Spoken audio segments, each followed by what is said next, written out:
Ito na yata ang pinakamalaking kahihiyan sa Pasko sa buong buhay ni Vladimir Putin. Sa loob ng ilang linggo, personal niyang ipinagmamalaki na ang lungsod ng Kupiansk ay ganap ng nasa ilalim ng kontrol ng Russia. Sa telebisyon, kinutya niya si Pangulong Zelensky. Tinawag pa siyang aktor dahil sa pagbisita sa frontline. Ngayon, lumabas na ang mga opinyon at lumalabas na ang tanging umaarte ay si Putin. Kumpirmado na ng mga puwersang Ruso na nawala na sa kanila ang lungsod. Hindi lang sila umatras, itinaboy talaga sila. Pero ang pinaka-nakagugulat ay ang dahilan kung bakit sila natalo. Lumabas na naniwala ang mga sundalong Ruso sa kasinungalingan ni Putin. Diretso silang pumasok sa mga patibong ng Ukrainian, akala nila kanila na ang lungsod. Nalipol sila dahil tumanggi ang kanilang commander-in-chief aminin ang katotohanan. Isa itong kaso ng kanilang propaganda na, literal, pumapatay sa mga sundalong dapat sanay hinihikayat nito.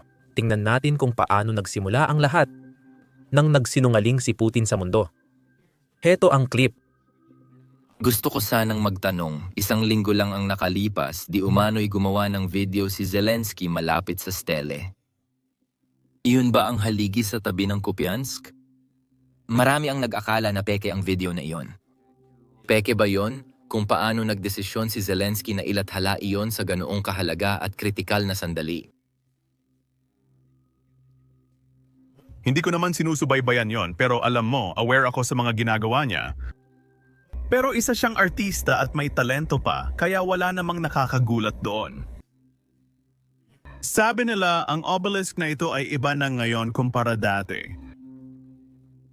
Pero kahit na ganoon, ang obelisk na ito ay mga 1 kilometro ang layo mula sa lungsod.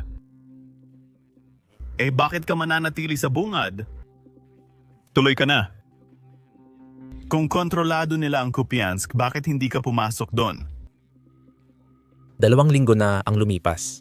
Tapos kahapon lang, Pasko, may mga sundalong Ruso sa Kupiansk na ngayon ay lantaran ng sinisisi ang pamunuan ng Russia at militar sa pagsisinungaling kay Putin. Ayon sa kanila, hindi si Putin ang nagsisinungaling sa mga Ruso, kundi ang militar na pamunuan ang nagsisinungaling kay Putin.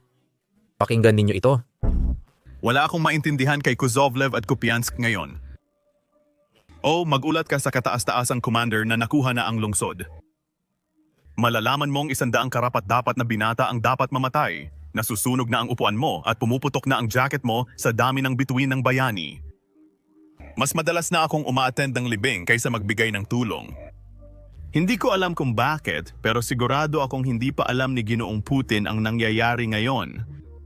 Pero si Gerasimov ang dapat managot at magkaroon ng tapang na iulat ito sa halip na pagtakpan at manahimik. At hindi hadlangan at manahimik. Sa ngayon, sinusuri ng maraming analistang Ruso kung ano ang nagkamali, bakit napadali ang pag-atras ng Russia, at ilan sa kanila ay naglabas ng mga ulat. Heto ang isa sa mga iyon. Ang ulat na ito ay pinamagatang mga problema sa Kupiansk. Isang malaking bahagi ng bridgehead sa kanlurang pampang ng ilog ang nawala. Sumingit ang pormasyon ng Ukranyano sa pagitan ng dalawang lungsod dahil sa maling ulat. Isang unit dito ay nawalan ng halos 150 tao noong Disyembre, habang papalapit sa pamayanang inakalang napalaya na.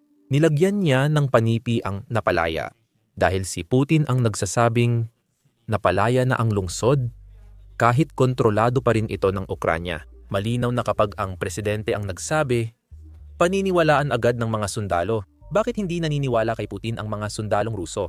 Ayon sa ulat, unang lumabas ang pahayag na kontrolado na ng mga Ruso ang Kupiansk at paligid nito. Noong panahong iyon, wala pang konsolidasyon, kundi maliliit na grupo lang ang aktibo sa rehiyon. Sa katunayan, wala talagang tamang konsolidasyon sa lungsod. Bago man o pagkatapos ng deklarasyon ng paglaya, ang sistematikong pagmamalabis sa mga tagumpay at pagpapasa ng maling impormasyon pataas sa pamunuan ay nagdulot ng maling pahayag sa pinakamataas na antas dahil sa maling ulat ng sitwasyon na ipinadala pataas. Kaya ang mga reserbang itinuturing na hindi na kailangan para sa pagkuha at paglilinis ng Kupiansk ay inilipat sa ibang sektor. Sa madaling salita, dahil si Putin ay gumawa ng napakaraming peking pahayag, walang dumating na karagdagang puwersa para sa mga taong sumusugod sa lungsod. Walang karagdagang tulong para sa mga sundalong Ruso.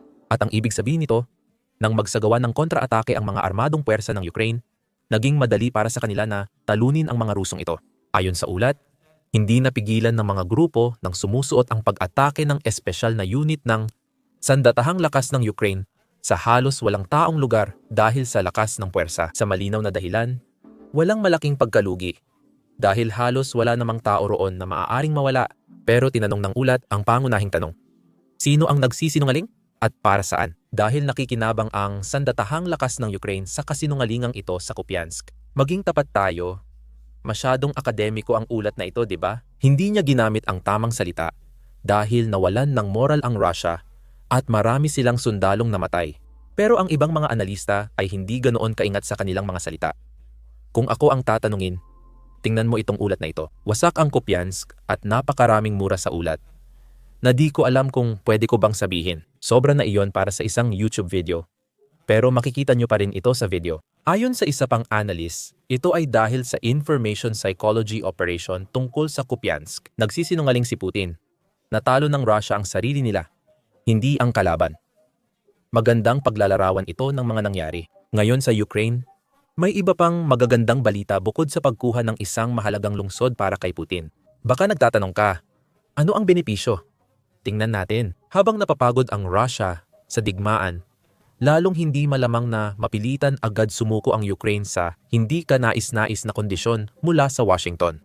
Pero hindi pa rin ito tuluyang inaalis sa posibilidad. Habang ginagamit ng Russia ang proseso ng negosasyon, pangunahin para matantala ang mga bagong parusa at mapabagal ang suporta para sa Kyiv, patuloy namang lumalala ang kalagayan ng ekonomiya nito at ang mga taktikal na tagumpay ay hindi nagbunga ng mga estratehikong tagumpay. Mas positibo na ang pananaw para sa Ukraine, ngunit nananatiling marupok dahil sa iskandalo kay Zelensky, kawalang katiyakan sa Washington, at kakulangan ng pagkakaisa sa Europa. Lahat ng ito ay naglalagay sa panganib ng tuloy-tuloy na suporta sa militar at pinansyal para sa Ukraine, habang lumalawak ang agwat sa pagitan ng mga ambisyong pampulitika ng Kremlin at ng mga realidad sa aktwal na sitwasyon.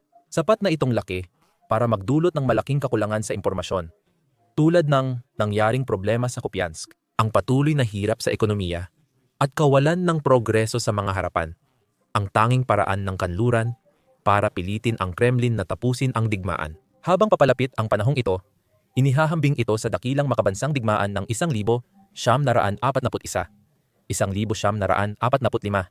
Ngayon, para sa mga Ruso, napakalaking bagay talaga nito dahil para sa kanila, umiikot ang lahat sa dakilang makabansang digmaan. Narito ang isang analistang Ruso na tila nababaliw na. Ang digmaang sinimulan ni Putin, ang espesyal na operasyong militar, ay halos kasing tagal na ng dakilang makabansang digmaan. At sabi niya, sa loob ng 2 linggo, ang ganap na digmaan laban sa Ukraine ay kasing tagal na ng digmaan ng Soviet at Aleman. Ang ikalawang digmaang pandaigdig, ang dakilang makabansang digmaan, ay tumagal ng 1,418 na araw. Tumatakbo na ng 1,400 araw ang espesyal na operasyong militar, At sa ika-1,400 na araw ng dakilang makabansang digmaan, lumapit ang hukbong Soviet sa Berlin at sinimulan ang pag-atake sa ika-1,400 na araw ng espesyal na operasyong militar. Kalokohan ni Putin ang nangyari sa Kupiansk. Totoong umatras ang mga puwersang Ruso. Hindi lang basta natalo doon. Ngayon, Pasko kahapon, at gusto kong ibahagi ang ilang magagandang balita na nangyari noong Pasko. Dumayo si Howard Buffett, anak ni Warren Buffett, sa frontline ko ng Kupiansk. Nag-donate si Howard Buffett ng 15 bilyon ng sariling pera para suportahan ang Ukraine. At patuloy pa itong tumataas araw-araw. Siya ang pinakamalaking individual na donor para sa depensa ng Ukraine sa mundo. Ngayon tiningnan ko ito at hindi ko naman ibig ipahiya siya. Pero wala siyang subscribers. At sa kabilang banda, tayo ay may 2 milyong subscribers. Kung bawat isa ay mag-donate ng isa, makakalikom tayo ng 2 bilyon para sa Ukraine. Mas malaki pa yan sa donasyon ni Howard Buffett ngayon. Para ito sa mabuting layunin. Hindi lang ito tungkol sa pagdaig kay Howard Buffett. Para ito sa mga batang Ukrainian, sa kanilang kinabukasan at edukasyon.